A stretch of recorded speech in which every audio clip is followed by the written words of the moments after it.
Sabi ko, ano po tita? Kasi kailangan ko na yung unit, gagamitin ko na. Paano ba yan? Paano ka? Sabi niya gano'n. Tita, seryoso po ba kayo? Sabi niya, kaya nga kami nagpunte. Tita, paano ako? Sabi ko gano'n. Tapos sabi niya, pasensya ka na ha. Kasi, gagamitin ko na yung unit eh. Kakausapin ko nga rin si Butika. Sabi niya gano'n. Sinahawakan ko yung dalawa niyang kamay. Alam niyo yung pumasok sa utak ko. Paano yung mga utang ko na babayaran kasi sa tindahan lang ako umaasa. Paano kami kakain araw-araw? Paano kami mabubuhay? Paano? Saan namin dadalhin lahat ng to?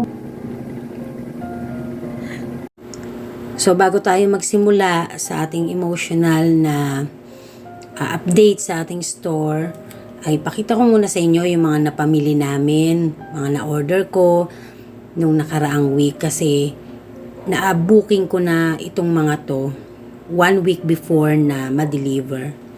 So today, ang nag-deliver ay ang Hearns at ito ay part pa ng February. So ang dami kong in-order kasi nga nagsisimula ng maging mabili ulit at talaga namang alam nyo naman yan pagdating sa mga ice creams, hindi ako po pwede na walang stocks. So kaya talagang hanggat nakaka-rolling tayo, order lang ng order. So, ginawa ko pa rin yung vlog kahit sa kabila ng hindi pa ako masyadong nakaka-move on talaga kasi may nangyari nga na hindi ko inaasahan. So, kasi ang iniisip ko, mas maganda pa rin na magpatuloy sa pagbablog at actually, in-upload ko to sa Facebook eh. Tuloy lang. Sometimes kasi hindi naman natin kailangang sa video magpakita tayo na parang paawa, parang alam mo yon. Gusto ko pa din na sa Facebook na nagsisimula ako at nagpapakilala ako, gusto ko pa rin ma-absorb ng ating mga manonood doon na good vibes lang, no? So kahit pagod na pagod ako niyan, kahit ang dami ko iniisip, talaga nagpatuloy lang ako. Binisi ko yung sarili ko. Sobrang late na rin akong umuwi. Na kahit nung mga nakaraan, hindi naman na ako talaga umuwi ng sobrang late. Pinilit ko pa rin yung sarili ko na libangin at magpatuloy. No? Kasi mga na-order na natin to. So, we need to sell it para makarolling tayo, para ma-turn into cash. Diba? Dahil marami din tayong mga bayarin. So, kaya si Mami Park, nagpatuloy lang ako ng mga nakaraang araw. So, yan yung mga naging ganap natin halos 1 linggo. So, nauna na nga na nag-deliver si Hearns at maya-maya susunod dyan naman. 1 araw lang yung pagitan nila, sumunod naman ay si Ace Ice Cream. Kasi mga hinabol ko talaga yan para makuha ko yung aking mga subsidiary at saka free na promo. Si Hearns kasi nakakuha ako ng 500 for the month of February na no, not for the month of February. Nakuha ko na for the month of February yung para sa month of January na subsidiary na 500. Binawas nila dyan sa bill ko ng deliver na yan. So kaya nung gabi, pagkagabi, inayos ko at dinisplay ko. Kasi hindi ko na din mahihintay ang Ace kasi 1 araw ang pagitan nila para sana sabay ko na sila. So nag-deliver sumunod, kina Thursday yan, ay ang sumunod na nag-deliver si Ace. Nakuha ko na rin yung promo ko na nakuhang 2 box at nag-worth yan ng 1,219. And then yung nakuha ko nung January, 2 box, nag-worth yun ng 1,200 kung ibebenta natin sa SRP. So, ang dami ko kasing mga nabook na ng mga deliveries. So, kaya kailangang ayusin ko na para ma-display agad, para mabenta agad. Kasi nga mamaya, may sasabihin ako sa inyo at siguro nakita nyo pa lang sa intro, no? So, sinikap ko pa rin talaga na gumawa ng mga content, mga reels, at nauna ko nang yung in-upload sa reels natin sa Facebook At dito ko na lang kako kayo i-update sa ating YouTube channel kasi handito naman talaga yung mga subscribers ko.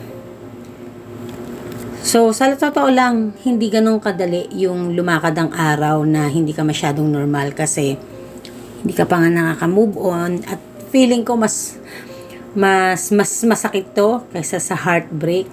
Parang feeling ko mas masakit nga ito kaysa sa kaysa sa yung naghiwalay kami ng ex ko, ng tatay ng mga anak ko. Kasi syempre, 'di ba? Isipin mo araw-araw nasanay ka na ng ganyan. Nasanay ka na nga ako nang walang tindere. Yung lahat na ng sa mundo, pinasan ko na ganun. So, namili si Daddy Park din ng frozen products nung umaga na yan. So, kaya naman, yan din ay in-upload natin sa ating Reels, sa ating Facebook, at ginawan ko din yan ng Reels, no? So, pasensya na kayo guys ha. Hindi na kasi ako magte-take 2 sa ating voice over. So, dire-diretso na to kasi sobrang itong mga ilang araw din, iba na yung pakiramdam ko na dami-dami ko kasing iniisip at saka yun nga, basta mamaya. So, sana please dire-diretso yung panonood nyo. Sana wag nyo i-skip, ganyan. So, nag-refill tayo, no? Nag-restock tayo ng ating frozen products at si Daddy Park nga ang namili. Actually, namili din siya ng itlog, ng mantika, ng chicharon. Ayan. So, yun na kasi yung nagawan ko ng video. So, sipagsipagan ako. Ganyan naman ako pagka may iniisip. Mas sipagsipagan ako. Sa totoo lang. Yun yung aking diversion. Actually, habang ginagawa ko yan, may music. Kaya hindi rin ako masyadong nag-upload ng talagang natural yung sounds. Kasi nga, may music ako sa background. So, kaya voice over ang ginagawa ko. Although, nahihirapan din ako kasi hindi ko basta lagi ginagawa yung mag-voice over sa Reels kasi, mas madalas ganun ang magandaan datingan na naka-voice over ka tas habang nagkikwento ka, ganun. Yan. Panoorin lang natin, ha? So, inuna ko yung mga naging ganap ko nitong linggo ng tungkol sa tindahan.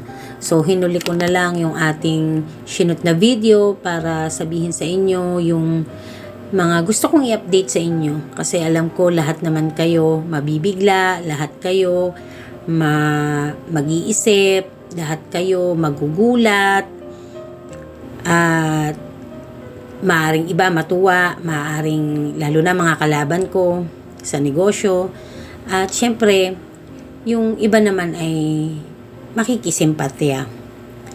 Kaya lang kasi na-realize ko sa mundong ito, may mga bagay talaga na minsan tanggapin na lang natin. Kasi parang para saan pa? Para magsintir. Wala na tapos na yung hanggang doon na lang parang ganon, 'di ba? So kaya minsan nakakapraning sa totoo lang. So talagang pinagod ko yung sarili ko nitong mga nakaraang week. Kailangan mabenta, may naghahanap na ng items. At ilalagay ko ang link ng ating mga products na po pwede nating order, no? So yung una kasing dumating na battery ay AAA. Ito ay AA. Umorder ako. Sabi niya may bumibili kagabi. AA.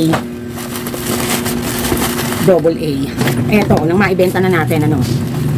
So this is, I don't know, there is like a popping candy at saka pop cup. Ayan, kita ko lang. May in-order akong malaki, pero walang dumadating.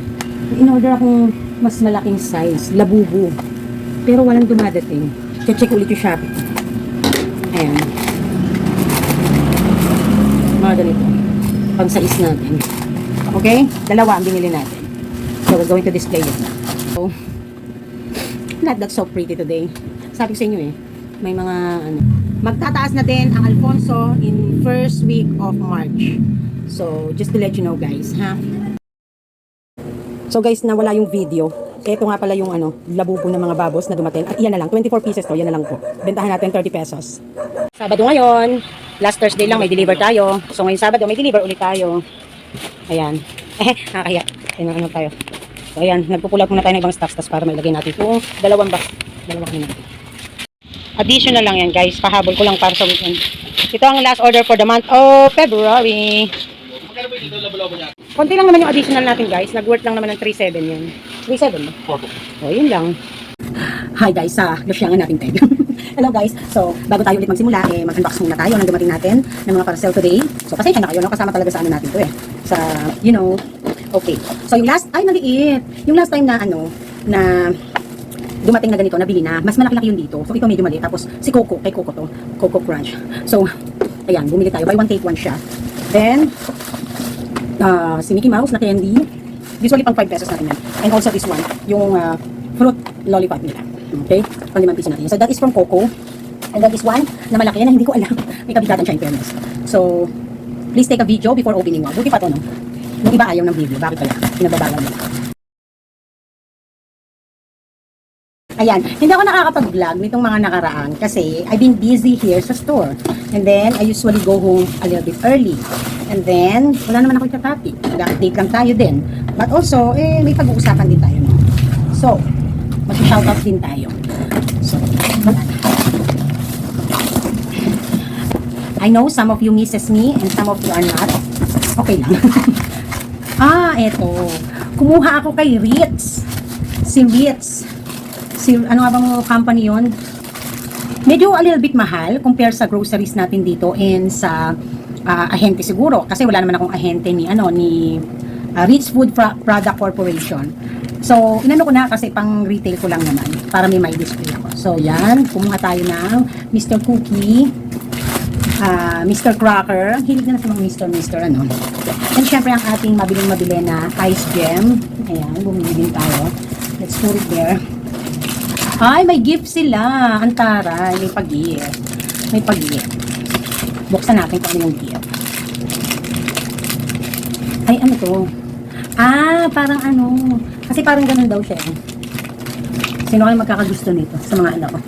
Ayan, may dugtungan and then this one. It's like glowing in the dark na eme-eme. So, let's na lang. Let's put it here. Let's put back. And then, ayan, eme-eme. May pag-gift sila. Okay? And then, this one. And then, eto. It's butter stick, no? Butter stick. Ayan, kumuha tayo ng tatlo. And, syempre, ice gem na choco. And then, yung Mr. Crackers naman nila na chocolate. Okay, thank you, Miss Ritz. Thank you, Miss Ritz. Thank you, Ritz Food. Okay? So, yan. And then, mag-shoutout tayo, no? Kamusta kayo, mga kasari? Ang tumal, di ba? Wala naman tayong magagawa, Kaya nga sa Japanese ay shoganayo. Ayan. So, may nag-text sa akin na taga-Japan na ngamusta at nakikipagkaiba si Ma'am Rowena Ramones. Shoutout to you, Ma'am Rowena Ramones. And then, may message niya sa akin today, nakalimutan ko yung pangalan. Viewer ko siya sa Tax Topic. And I'm so happy lang na kumukontak sila. And then, sabi niya na, I don't know if he or she, kasi hindi ko tinignan yung profile na nagbabalik daw siya ulit na panoorin. 2023 daw niya yata last time na napanood yung aking mga vlog sa Tax Topic. And then, pinapanood niya ulit, nagbabalik siya ulit manood. Ayun. So, thank you very much naman. So, mag-shoutout tayo dito sa ating last vlog. Dito sa may 13 comments. Mga kasari, walang masamang maghangad ng mura pero wag galing sa masama na scam si kasari. Ayun. So, let's shout out si Marites Giliera. Sabi niya, alam mo ma'am, hindi po ako nagsasawang manood ng mga video nyo kasi ang galing nyo po magpayo. Talagang may matututunan. Ay, sarap naman. Mazalin Aqua Mazalin 4498 watching here in Cabuco 13 Martires Cavite. Ricky Anuevo, hello Sir Ricky, shout out Mami Par. And then Cecilia Altes, katabi naming store Mami, fake Yossi at mga BO binebenta nila pero sa awa ng Diyos tinatangkilik pa rin ang store namin. Mami, yung mga junk food na tig 8-10 benta nila 5 pesos at yun malaki po 15. Mga noodles, grabe bagsak presyo. So ang payo ko naman sa'yo Cecilia Altes, it's totally fine, it's totally okay. Doon ka pa rin sa kung ano yung kailangan ng tindahan mong presyo. Unang-una kasi, we're not so sure with the product kung iyon ay quality ba. Alam nyo po, there is one time na meron akong mga natanggap na mga Hindi ko alam kasi kung papangalanan ko, baka sabihin sinisiraan ko yung company. But hindi naman siya peke. However, sikat na sikat siya. Sige, sabihin ko na, Jack and Jill products. Meron mga item akong natanggap na galing sa kila Kuya Joseph, yung nagdi-deliver dito, na wala siyang expiration date. Yung chichirya, walang expiration date. I just don't know if sinadya iyon ng company, ng manufacturer or not, or nagkaroon lang ng error sa packaging, but wala siyang expiration date. So talagang kinakabahan ako. Pero maganda naman yung packaging niya, maganda naman yung mga piatos, pero wala talaga siyang expiration date, no? Kaya minsan, I'm not saying na dun kila Kuya Joseph na nung kumukuha ko sa kanila ng grocery items, ay gumagawa sila ng kalokohan. Kasi syempre yun, nire-receive lang din naman nila. And then, before, meron akong mga nakikita na mga nagtitinda ng mga ganyang products na napakamura. Kasi wala siyang expiration date. No? And then, yung iba naman ay yung mga nababalitaan ko, mga palusot, mga nakaw. Yung iba naman ay mga nakuha sa mga kalamidad na maayos pa siya, no? Pero nasalanta kasi yung isang establishment, something like that. Actually, pati mga Dewey Donuts pa nga usong-uso assorted, nire-repack na lang nila. So, again, Ma'am Cecilia, wag mong kaanuhan yon. It's totally fine as long as kumukuha ka at nagtitinda ka ng produktong legit. So, kung yun mang iba na tinitinda ng kalaban mo ay may mga galing sa masama, tandaan mo, hindi nagtatagal ang masamang gawain.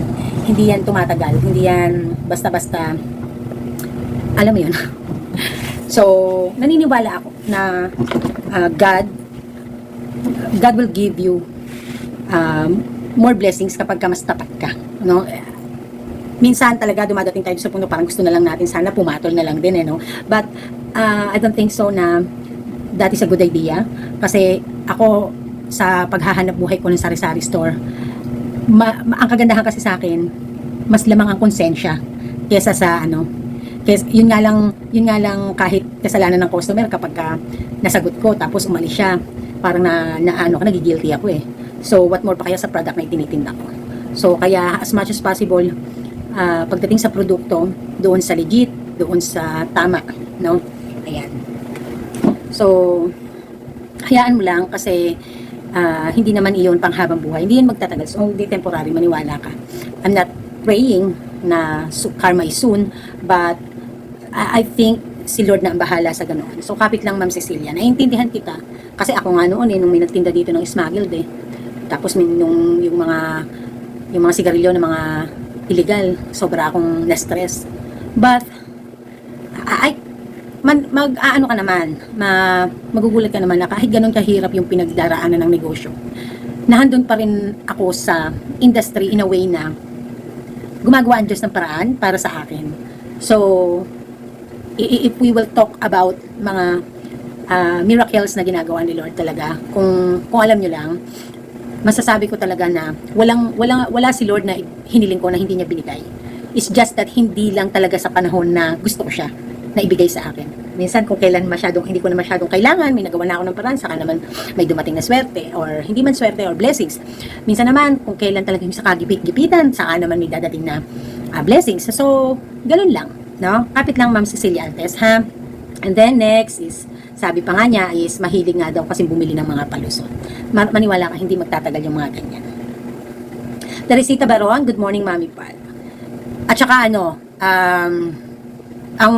kaya lang kasi ang hirap magsumbong kasi kailangan malaman mo din kung legal ba sila, kung may business permit. Ganun. Karen Teresita Baron, good morning Mami Park. Karen Isena Agustin, Balsena Agustin, hi Mami Park, happy selling. Als Magical, Mami Park, anong number ni Tax Agent Irene? Hindi ko na kasi siya makontak. I'm going to pop up her her FB account, no? Para makontak niyo po. Ako po kasi nandito na sa akin yung dumating na yung aking inventory list and sworn declaration na pinagawa sa kanya last January. Okay? Ramon Gaviola, busy po kasi siya, kahit ako pag ako kumukontak sa kanya at nagte-text, hindi siya basta nagre-reply, busy siya.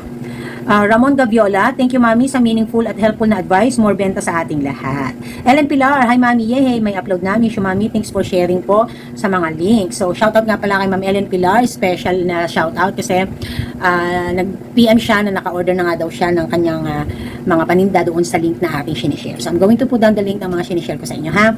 And then Namang problema ko, alam niyo po kung bakit guys. Nasira po ang charger ko. So, itong ibang ginagamit kong cable, ang tagal bago mag-charge ang aking cellphone. Na-stress ang ina niya. Pero ginawa pa rin natin to, no? Itong vlog natin. Judith Ramos, shout out Mommy Park. Mommy Aiza first. Tapos nireplyan ko siya, sabi ko yun. Sabi ko sa kanya. First honor, thank you po. Ayan. So, maraming salamat po sa mga nanood ng ating mga vlogs. No? I'm going to share to you guys today is sa March 28 po, supposedly, I am 4 years na dito. Dumating ako dito guys, ay nasa 5,000, wala pang 5,000, nasa 4,000 lang ang aking subscribers. Then, nung nandito na ako, after a year, naging 5,000 ang aking subscribers. Actually, sinelebrate ko pa nga yan eh. No, sabay pa ng birthday ko before. Then, hanggang sa dumating tayo sa naging 21,000, no? Palakad na tayo sa 22,000 subscribers. So talagang parang iisipin ko yung hindi lang yung tindahan ang nag-grow din yung hindi lang ako bilang store owner, bilang negosyante ang nag-grow, bilang tao, bilang isang part ng community, kundi yung channel din natin nag-grow kasi marami tayong mga natutunan, marami tayong mga pinag-aralan, marami tayong mga tinakil, mga paminsan-minsang sundot na issue, mga luha, mga sakripisyo na ating shinare sa isa't isa, mga subscribers natin na mga nag-open up ng kanilang mga problema sa buhay. So, napakadami. Kaya, sa 4 na taon talaga na ating pinagsamahan, ang dami-dami ko talagang memories. At yan ay hindi ko basta-basta makakalimutan. Dumating to talagang pwesto na to is really a blessing to me. And wala akong naging hinanakit ni minsan sa pamamalakad ng landlord, sa lahat ng bagay na kung ika nga ito yung isa to sa perfect for me na pwesto dahil I able to grow as a business owner kasi walang nagbabawal, walang masyadong mga policy, walang masyadong hanash, no? Lahat ng ginusto ko na gawin halos ay pinagbigyan ng landlord and talagang napakabait niya, especially when it comes sa mga palugit na nung mga panahong nagsimula ang pagtumal at dagok ng tindahan. Dumating doon sa punto na talagang nabibigyan ako ng panahon na imbis na every 15 magbabayad, papamove ko, nakapapakiusapan na ipamove yung pagbabayad ng renta kasi nga wala pa tayong naiipon, ganon. So sobra akong napaka happy at napaka blessed na maging renter ng aming landlord kasi sobrang supportive niya talaga. And habang buhay ko yun napasasalamatan na although oo, binabayaran namin, but yung mga considerations, yung mga palugit na ibinibigay niya, pinagkakaloob niya sa amin kapag tuwing hihiling ako, grabe talaga. Sobrang wala akong masasabi sa landlord namin. Wala akong masasabi sa mga customers ko na regular, na araw-araw ko nakikita, mga customer na maraming hanas sa buhay at parang galit, gustong manakit. Nagpapasalamat pa rin ako dahil you are part of my growth. You are part of the growth of our store.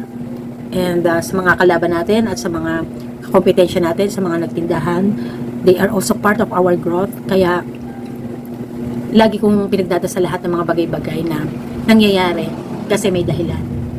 No, everything happens for a reason. And hindi naman ako nagreklamo kay God sa mga ibinigay niya sa akin blessings kasi sabi ko nga sa inyo si God, wala siyang hiniling ko na hindi niya binigay.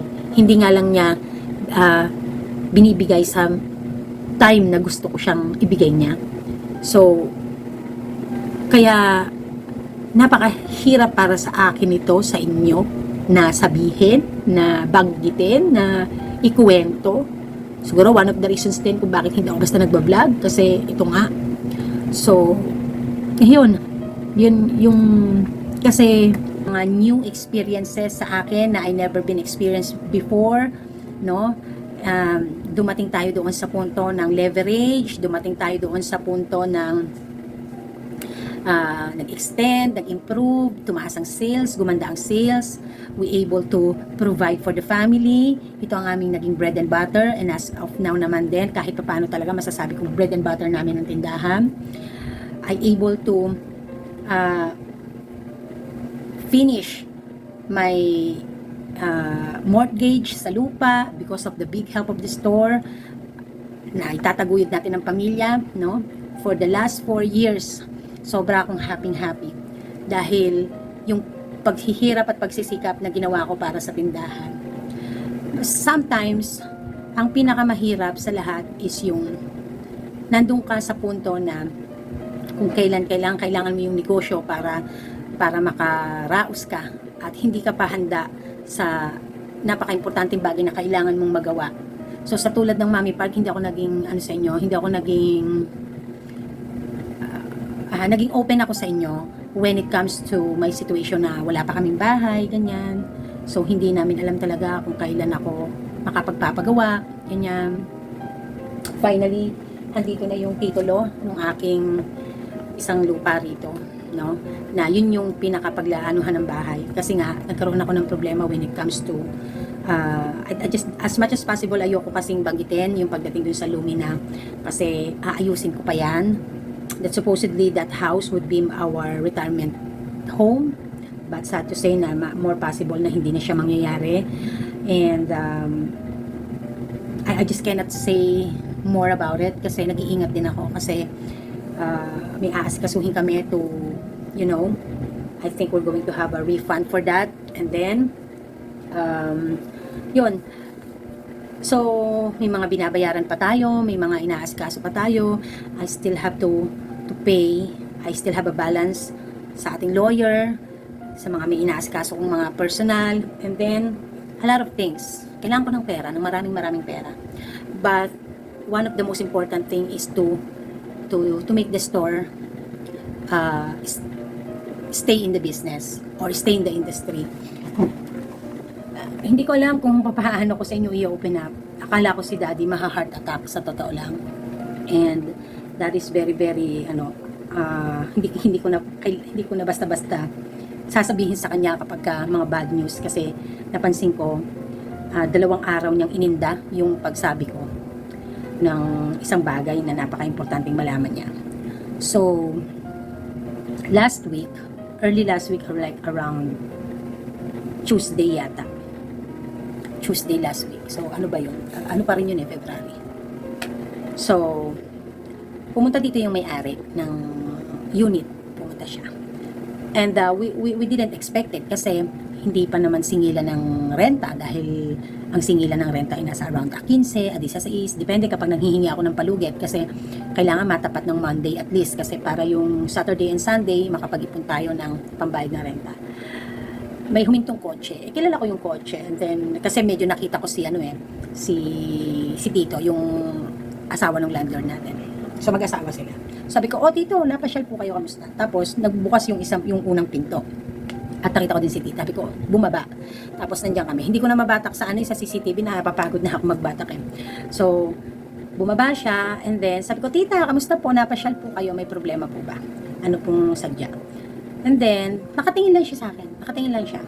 And then, nung tinitingnan niya ako sa mata, na parang pakiramdam ko, tinatansya niya ako. Then, sabi niya, maya-maya, kasi dyan, hindi naman sila pumapasok dito eh. Dyan sa may ice creaman ko na nakatayo. Sa Ace. Dyan sa Ace ice cream. Tapos, gumanon ako sa may ice cream. Tapos sabi niya, paano ba yan, Pril? Kasi, tinitingnan ko siya sa mata, at saka sasabihin niya. Sabi niya, kasi gagamitin ko na yung unit, sabi niya ganun. Hindi ako nanlamig ako kasi hindi ma-absorb ng hindi ma-absorb ng isip ko, hindi ma-absorb ng utak ko. Sabi ko, ano po tita? Kasi kailangan ko na yung unit, gagamitin ko na. Paano ba yan? Paano ka? Sabi niya ganun. Tapos sabi ko, tapos gumanon ako, sabi ko, tita, seryoso po ba kayo? Sabi niya, kaya nga kami nagpunta eh. Tapos, lumapit ako ulit sa kanya, hinawakan ko yung dalawa niya kamay, ginanong ko. Tita, paano ako? Sabi ko gano'n. Sabi ko, paano po kami? Sabi niya. Tapos sabi niya, pasensya ka na ha. Kasi, gagamitin ko na yung unit eh. Kakausapin ko nga rin si Butika. Sabi niya gano'n. Sinahawakan ko yung dalawa niyang kamay. As in yung dalawa niyang kamay. Yapos-yapos ko talaga gano'n. Sabi ko, Sabi ko, tita, paano kami? Paano ako? Sabi ko ganun. Sabi ko, seryoso po ba talaga kayo sa sinasabi niyo po? Hindi ko kasi ma-absorb, kaya tanong ako ng tanong kung seryoso ba siya. Tapos, alam niyo yung pumasok sa utak ko. Paano yung mga utang ko na babayaran? Kasi sa tindahan lang ako umaasa. Paano kami kakain araw-araw? Paano kami mabubuhay? Paano? Saan namin dadalhin lahat ng to? Ganon yung pakiramdam ko. Lamig ako talaga, guys. Tumayo yung balahit. Parang pili ko lahat ng buhok ko sa anit. Tumayo, ganon. Hindi talaga ako makagalaw, pero yung kamay ko, yapos-yapos ko yung kamay niya. Sabi ko, tita, seryoso po ba kayo? For the fourth time yata na tanong ko. Tapos, hindi siya ngumingiti. Nakatingin lang din siya sa mata ko, sa mukha ko. So, nagtitinginan talaga kami. As in, halos magkalapit kami. Tapos biglang sinabi niya, syempre, it's a prank. Alam niyo, parang sa lahat ng prank na natanggap ko sa buong buhay ko, yun lang ang prank na natakot talaga. Na para akong nabaliw. Sandaling moment ay na para akong nabaliw. Para akong na ano. Tapos sinawa ko yung kamay niya. Ako, tita, bakit ka ganyan? Gumanon ako talaga. Umiyak talaga ako. Hanggang ngayon, naiyak ako pagka naalala ko. Sabi niya, syempre, it's a prank. Papaalisin ko ba kayo dito? Ay, napakababait yung mga renter ko. Napakababait nyo. Mahal na mahal nyo ako. Inaasikaso nyo lahat ng mga bagay dito. Syempre, hindi. Bakit naman? Sabi ko, tita. Gaganon ako sa kanya. Hawak ako, tita. Tapos sabi niya, ginaganon niya ako. Tapos, itong si Tito, hindi niya pa nagigets na, hindi niya alam na nagprank pala si tita. Kasi ang lagi talaga pumupunta dito yung lalaki na naniningil. Tapos, nagulat din siya, parang medyo din siya na nakita niya na, ba't parang umiiyak ako or anong pinag-uusapan yung mga girls, gano'n. Tapos, sabi niya, syempre, it's a prank, sabi ni tita. Sabi niya, Prin, wala akong masasabi sa inyo, kaya magtinda kayo hanggat gusto nyo. Kayo ang pinakamababait kong renter, sabi niya gano'n. Tapos nagpasalamat din siya sa akin. Maraming salamat sa pag-aasikaso ng aking mga business permits ngayong taon. Wala na akong inintindi. Maraming salamat. Ganyan. Kaya po, tita, wala po yun. Lahat po yun ginagawa natin para sa convenience nating lahat. At kung concern lang, tita, talagang nandun kasi para din naman sa amin yun eh. So talagang that is a emotional prank talaga. So, hindi ko siya ma-prank back, diba? Wala akong maisip na ma-prank kay ma'am kasi baka mamaya palayasin ako dito. Hindi ko mabibiro. Nakakainis, no? Alam mo yung hindi mo magagantihan ng prank si madam. Grabe talaga yung dinanas ko.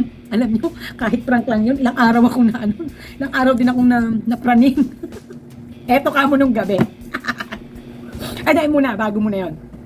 Punta siya kay butika. Dahil sa hindi pa ako nahihimasmasan, hindi ako sumunod, ako nakichika, basta dito lang ako. Kasi may mga bumibili. Pero wala namang nakarinig nung time na yon, nung dumating sila at nagprank na siya. Tapos, hindi ko din naisip na ipaprank din niya si butika. Eh, di prank din pala niya.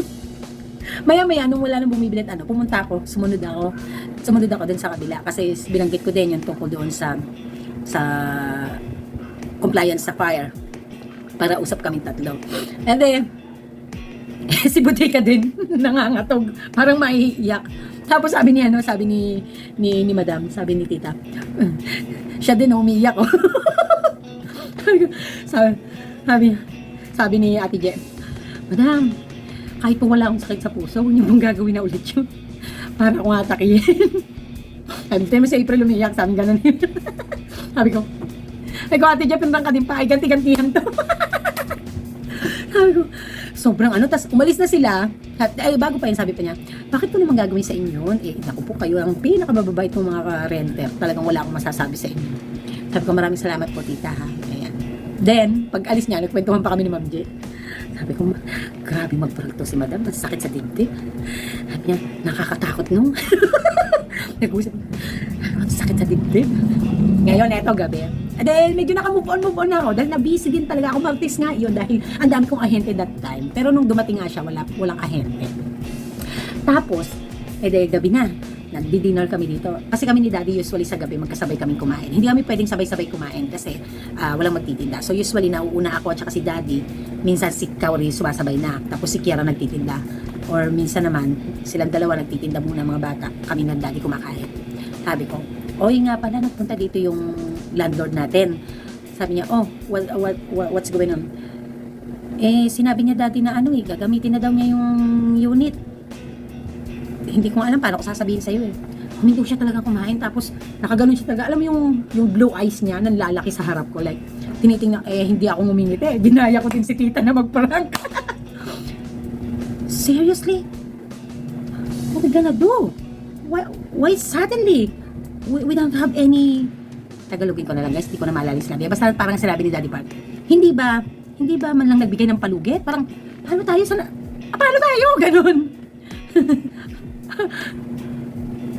Ganon. Ganon siya. Literal, binitawan yung ang kinakain. Hindi ko din alam, Daddy. Kaya nga sinasabi ko nga sa'yo ngayon Tapos, hindi na siya talaga makakain na parang iba na talaga yung ano niya.